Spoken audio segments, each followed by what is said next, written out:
Today on the channel, we're going to take a look at Guitar World magazine from February of 2007, the special holiday edition.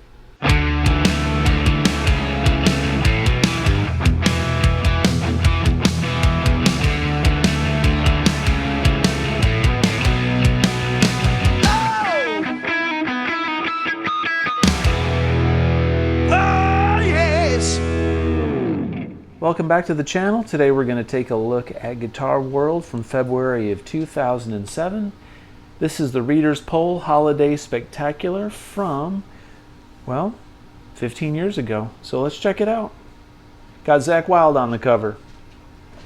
The songs in this issue, the tablatures is Hey Joe, The Wind Cries Mary, All Along the Watchtower, Panic at the Disco, I Write Sins, Not Tragedies, Killswitch Engage, My Curse, Slipknot, Surfacing. Alright, so typical 2007 selections there other than the Jimi Hendrix. So let's crack into it, see what we got. Alright, No Mercy, got a Vox ad. Eric Clapton, 5 Decades, One Constant, Ernie Ball Strings.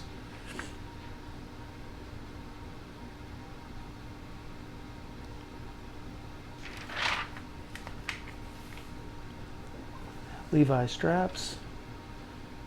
Check out this assortment of dudes. Tommy Bolin, Joe Lynn Turner, Jim Root, Mike Thompson. All right, PRS SEs. Got some single cuts. Kind of a creepy picture of Zack here with a little Santa's elf here. He's got him a mini Zack Wild guitar. That's funny. These were the Zack Wild Gibson Customs and the Epiphone Customs. Before Wild Audio, obviously.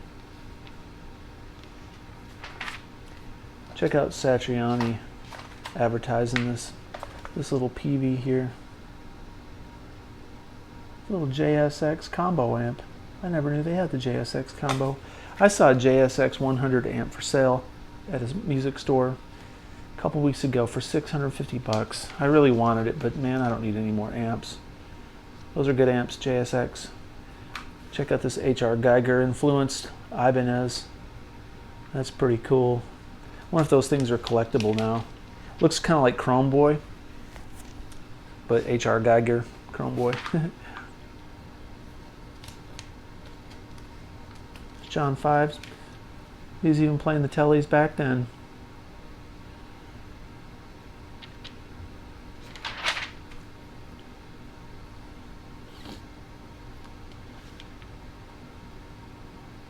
Hagstrom guitars, those are cool. I like those Grover tuners. So, all right, let's see. We got Slash talking about Celestions here, pitching Celestions, Partners in Tone. Check it out. We got Kirk. Saint Anger, promoting Saint Anger. That's right, that was back in those days. What's he playing here? That's an ESP Flying V, it looks like, with a skull and crossbones. Is that a fly? No, that's not a Flying V. It looked like a V the way it was. I was like, I don't remember seeing them make a V. That's just that's the Kirk Hammett 602 model, I guess. KH 602 probably.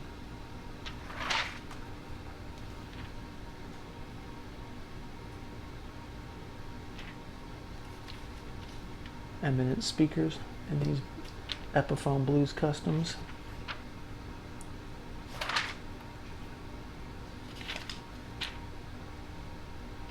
Madison amps.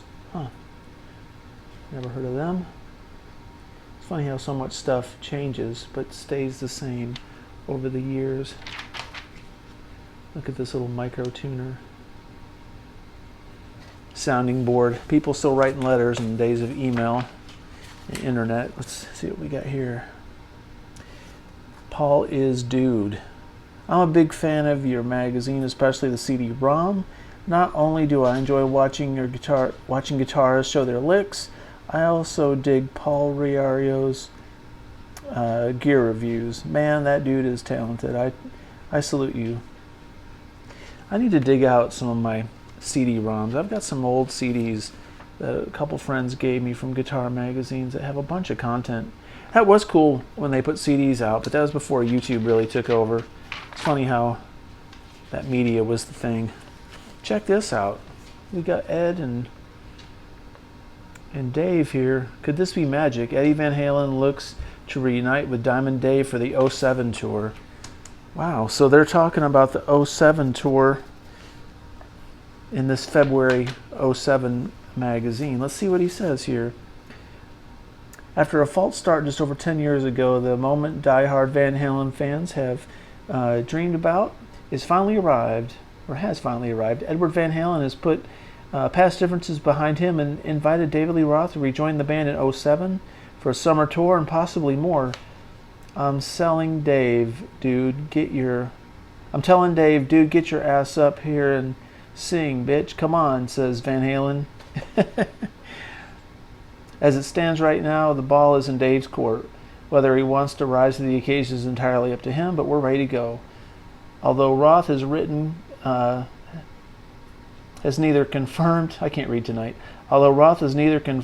nor denied whether he'll accept the offer yet, common sense suggests that he might as well jump at the opportunity, considering that his most recent activities have included fronting a bluegrass oriented Van Halen tribute, a failed morning radio DJ gig, and a stint as a New York City paramedic.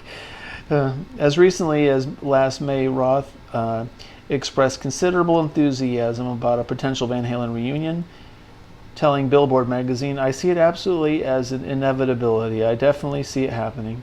If Roth does decide to sign on to the dotted line, fans will not see the band's classic lineup. Instead, they'll be treated to a new lineup that's 25% more Van Halen now that Ed's son Wolfgang has filled Michael Anthony's shoes. As Van Halen's bassist, Wolfgang breathes new life into what we're doing," says Ed. "He brings youthfulness to something that's inherently youthful. He's only been playing for 3 months, but it's spooky. He's locked tight and puts an incredible spin on our stuff. The kid is kicking my butt. He's spanking me now, even though I never spanked him. I'd have my son follow in my footsteps on my own without me pushing him into it. The greatest feeling in the world. The announcements are exciting news, especially considering how quiet the Van Halen front has been over the past few years. But the biggest Van Halen news of all, especially for guitarists, is yet to come. Don't miss our exclusive interview with Edward Van Halen in next month's issue of Guitar World for the details." Probably the announcement of that tour and the EVH gear stuff. Cool. Very cool. What the heck is this? Steven Seagal out for justice. Damn right, actor Steve Seagal's got the blues. He's playing that old Gibson V. I don't have anything phony or reissues. He says he's got a beautiful 1938 Martin D45 acoustic and a 59 Flying V once owned by Albert King. Seagal also owns the V that luthier Dan Erlewine built for King in '72 with King's signature Lucy inlay.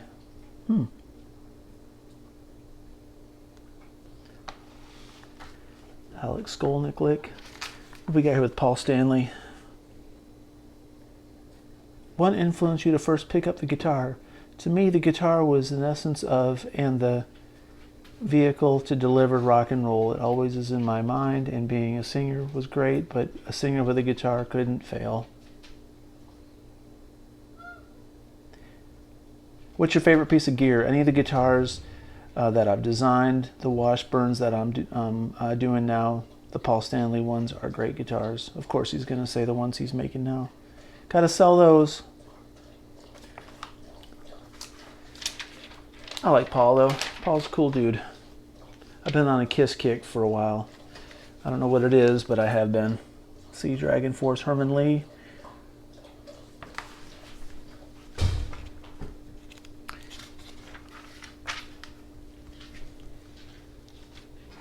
first kiss. From the earliest recorded performances to the arena bombast that reinvented the rock stage show, Kiss's latest DVD is a peek into the group's beginnings.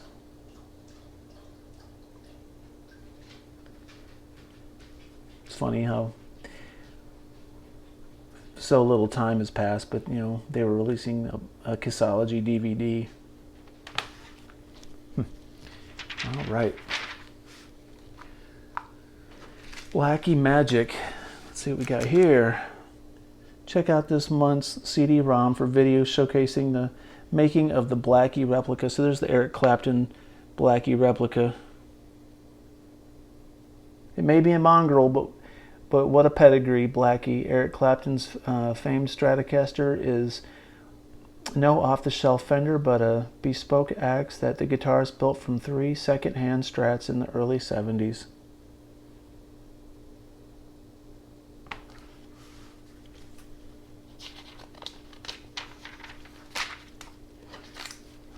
Oh, George, what you got here? Look at this ESP-V. It's flying V. The Lynch box and the Super V.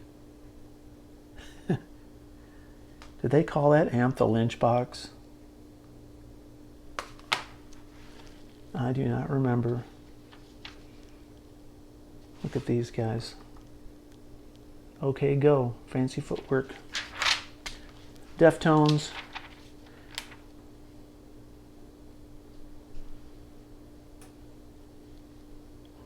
It's a cool picture. 2 years after entering the studio, Deftones have finally energized with the stunningly heavy Saturday Night wrist. Stephen Carpenter explains why it took so long.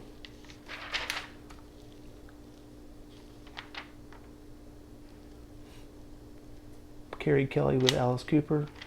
I saw him play at the Ryman in Nashville with Alice Cooper, probably around 2011. I gotta look up this guy. I wonder if he's, I don't think he's still playing with Alice. Don't think he's a backup guitar player. I wonder what he's doing these days. It was a good show, musically. He's played for guitar, Ozzy. He's played guitar for Ozzy, burned brain cells with Dimebag, and pounded more beers than anyone can count. But what Guitar World readers really want to know is, what inspired you to pick up guitar? For me, it was about the Les Paul and Jimmy Page. What is your favorite guitar solo out of all the songs you did with Ozzy? From the Ozzy stuff, I'd say No More Tears. Let's see what else. What is it like you're working with the guys in from Aqua Teen Hunger, Forest cartoon? Never heard of that. It was awesome. When I first saw the show, I didn't get it. I thought they were all on hallucinogens, but it's total comedy. I know you and Dimebag were really tight. How did you guys actually meet? I was in Europe with Pride and Glory, Zack's mid-90s group. We both did Donington festivals, and Pantera just destroyed the place. Aside from Black Sabbath, Pantera are the most powerful band I've ever seen. Dime's playing was beyond sick. You're largely regarded to be the last guitar hero. How does that make you feel? Well, the other day I was telling myself, or my wife, Barbara Ann, that my cape was getting a little worn out. It's getting frayed at the bottom, and my spandex trousers are screwed up, and I'm thinking I should change the uniform so I don't have to wear my underwear over the trousers like Superman. Guitar Hero makes me sound like I'm going to jump into action or something.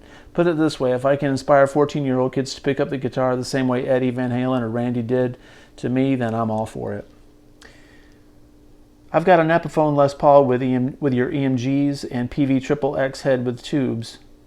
With JJ tubes, what effect pedal would you recommend? If you're after my sound, get all the Dunlop pedals: MXR Stereo, Chorus, Overdrive, Roto Vibe, Signature.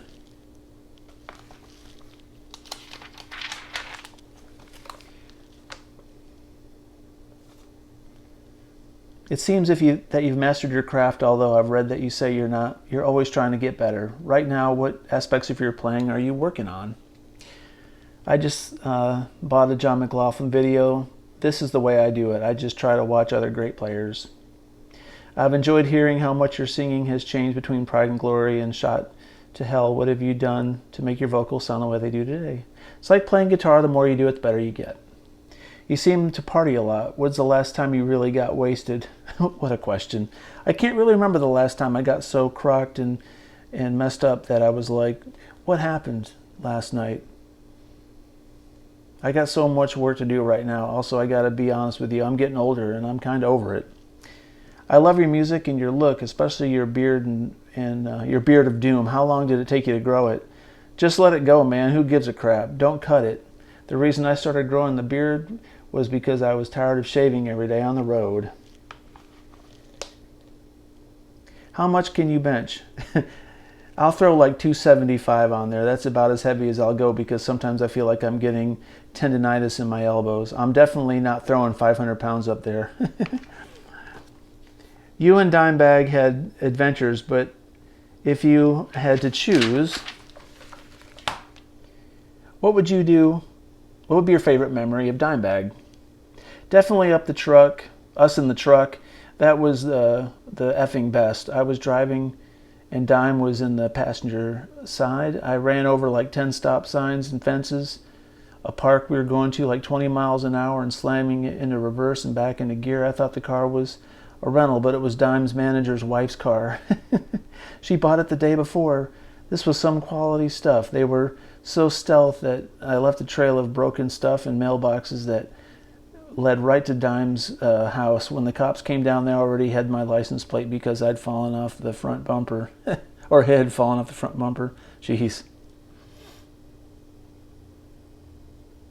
I'm a big fan of Randy Rhoads solos. How do you remember solos like Mr. Crowley? Any tips? Keep drinking beer, then he laughs. Through my experience dealing with Ozzy and having a wife and 3 kids, I've discovered that beer improves memory and heals the pain.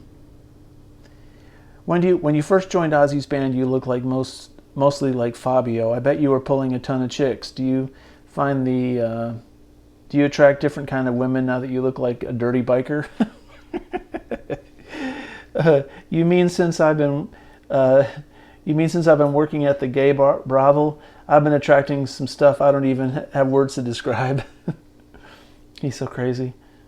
What's the most important element in achieving your tone? Well, the good Lord obviously gives you certain gifts, but what you do with them is really up to you. You got to apply yourself. I don't care how much talent you got. It's like you're a baseball player. If you don't take batting practice, stay healthy, and work your butt off, you're never going to reach your potential.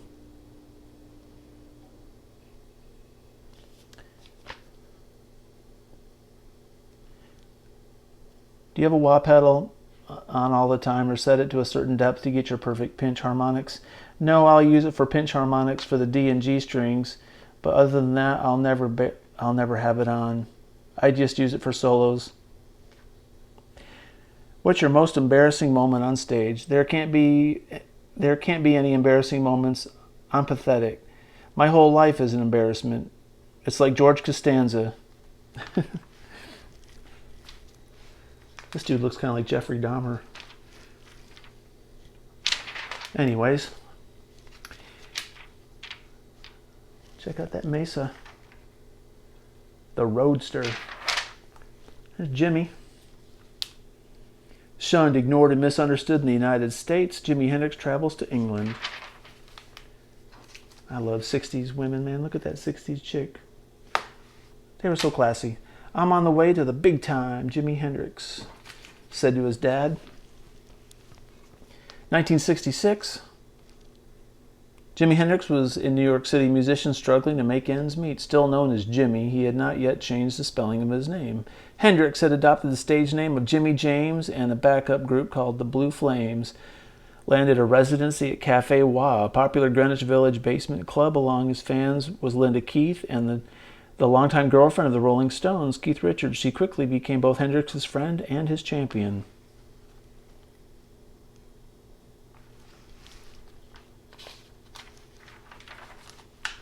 Some cool pictures here. It was the first time I ever tried to sing on record. Actually, I was too scared to sing. I remember being really young, playing guitar. I wouldn't sing for anything. I was so scared. It's funny how that sort of thing happens. Check out that purple haze. Handwritten lyrics there. That's pretty cool.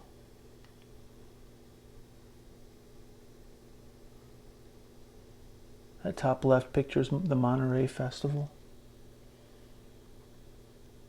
And then that picture is him at the record plant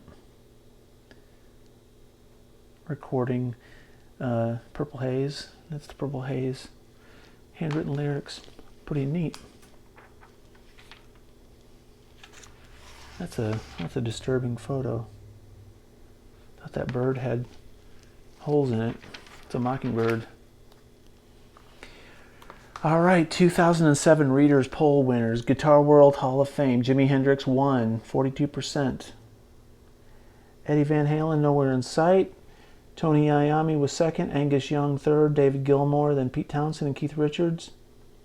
Previous winners were Kirk Hammett, Eddie Van Halen, Stevie Ray, and Jimmy Page. None of those guys were on there. Most valuable player, Zack Wilde, John Frusciante, Kerry King, Mark Morton, and Willie Adler of Lamb of God, Omar Rodriguez, Mars Volta. Best new talent, Herman Lee. Best rock guitar, Pete Townsend, The Who. How? Best alt rock, Andrew Stockdale of Wolfmother. I remember Wolfmother. Best metal, Herman Lee. Zack Wilde was second, Kerry King third. Best riff, Through the Fire and Flames, Dragon Force. Redneck by Lamb of God, Cult by Slayer. Best shredders, Herman Lee. Snappiest dressers, Zack Wilde. Comeback of the Year, Iron Maiden. Best guitarist, Guitar World cover of 2006, September of 06. Which was that cover right there. Interesting poll. Fender Bender.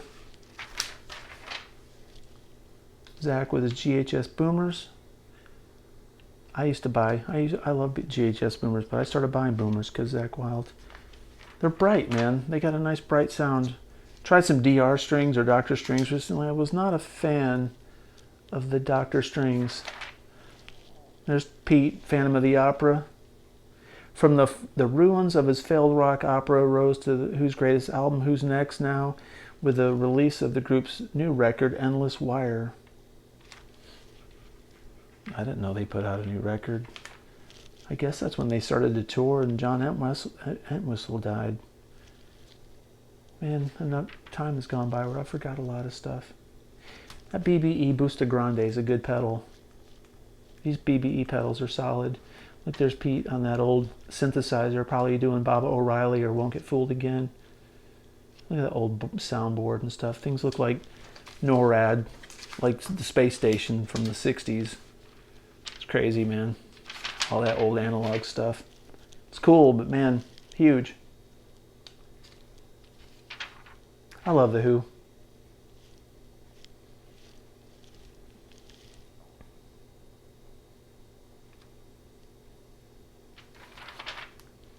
Double whammy. Kill switch engage.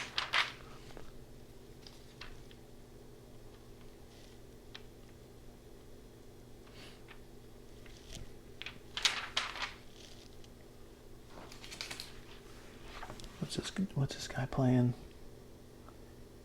Can't make it out. I don't know.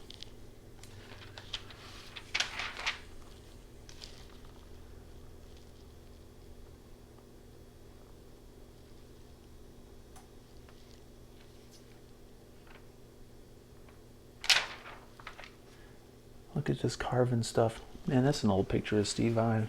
Look at Steve in front of all those carving stacks.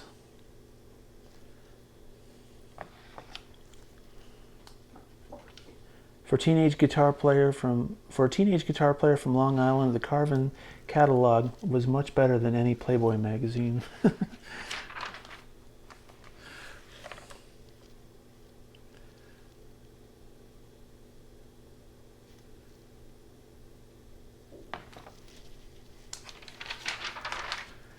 Look at that. That Carvin double neck. It's kind of ugly. There's a Steve Vai Legacy. I just bought one of those things. In fact, my Legacy is in my living room It's right over there. Check that out. So here we are. It's a great amp. I need to find me one of those cabinets now. They're quite affordable. Great amp.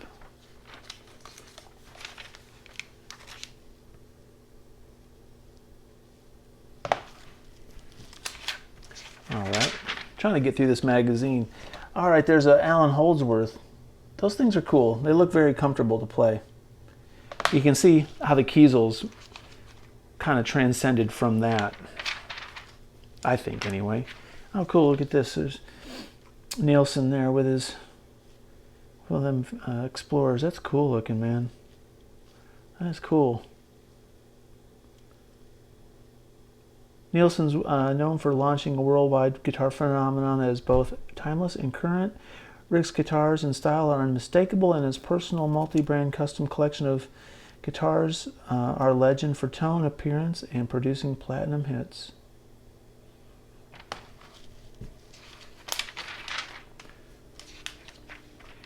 This dude's still cranking out the Metal Method stuff. Never watched any of that. Probably should have.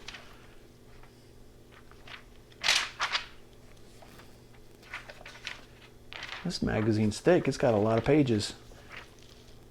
Hellraiser and the She-Devil. The Schecters. Man, Schecters, they hit hard. Late 2000s, from like 07 to 2000 and I don't know, even well current day, but mid like 2013, 2014 Schecters were everywhere. I think they kind of were so popular they kind of burnt out. That's kind of how I feel. I never owned a Schecter, but my rhythm player in my band had a couple. He loved them. They sounded good. They were solid, man. They make a good guitar. There's the Steinberger. That's neat. All right. Don't Fear the Sweeper. Swept Away. Look at that ugly Gibson Zack Wild, that orange and black swirl. Steve Morse Power Triplet. Wind Power.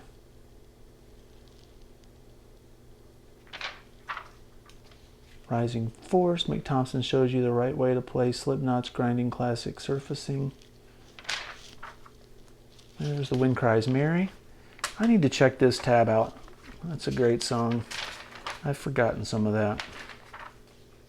Write Sins, Not Tragedies. My Curse.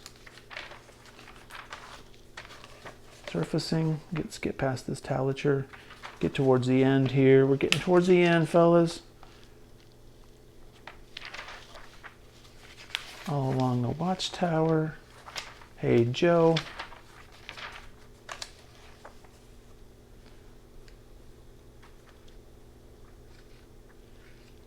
And all these advertisements in the back. Let's see if there's anything interesting.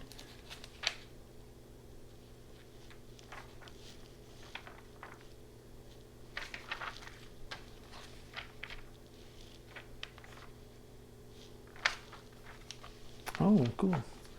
I had a Mockingbird like this. It was stolen from me about 8 years ago. It was a early 80s. Had a Kaler on it though. Nice guitars. Very exotic. Unusual shapes. An Epiphone stack. Looks like a Hughes and Kettner. Wonder what that thing sounds like.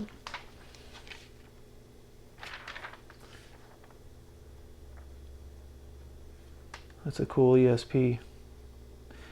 Queensryche. ESP Wilton. Very neat. Bassoon sound. That just doesn't sound very rock and roll. Man, this thing looks like junk.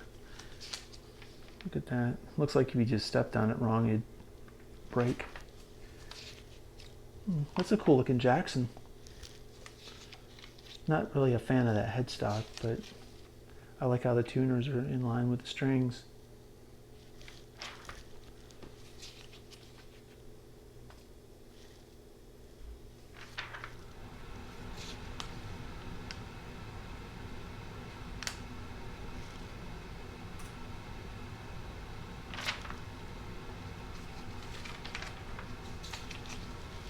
product profile. Look at this coffin blood drive. There's a lamp you can strum to turn on. Looks like a guitar. Pedal power night after night. 189 bucks for that thing. Smoking hot cigar box guitars. I remember those. There's a Laney head, $18.99. Whew. I had one of these carts. I left it at the Opryland Hotel. I had a gig one night for the Eclipse convention. That was interesting. I accidentally left that at the hotel. It was gone for good. I was so bummed, man. That was 70 bucks I'll never get back. Hate leaving stuff at gigs. There's Indiana Jones selling the perfect pitch. Just in case you all wanted that. What is this? Handcrafted, homegrown USA. Burning Tree Project. Project with a K. And RKS guitars. Yeah, those things are done. Looks kind of like the Devin Townsend stuff. There's a Brian May without gray hair. Check that out. Never saw one of those before. Alright guys, there you go. February 2007. Reader's Poll Holiday Spectacular. If you like this kind of content, please consider subscribing, comment below. And as always, have a great day. Peace out.